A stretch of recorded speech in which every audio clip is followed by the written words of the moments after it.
சட்ட முன்வடிவுகளுக்கு ஒப்புதல் வழங்க ஆளுநருக்கும் குடியரசுத் தலைவருக்கும் காலக்கெடு நிர்ணயித்தது மக்களாட்சிக்கும் மாநில சட்டமன்றங்களின் உரிமைக்கும் கிடைத்த வெற்றி என தமிழ்நாடு முதலமைச்சர் மு.க.ஸ்டாலின் தெரிவித்திருக்கிறார்.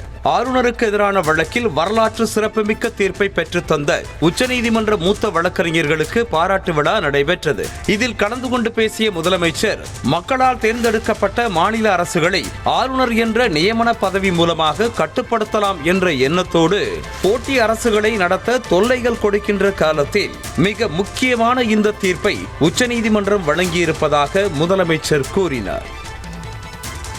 மக்களால் தேர்ந்தெடுக்கப்பட்ட மாநில அரசுகளை ஆளுநர் என்ற நியமன பதவி மூலம் கட்டுப்படுத்தலாம் என்ற எண்ணம் கொண்டு போட்டி அரசுகளை நடத்த தொல்லைகள் கொடுக்கின்ற காலத்தில் மிக முக்கியமான இந்த தீர்ப்பை உச்சநீதிமன்றம் வழங்கியிருக்கிறது.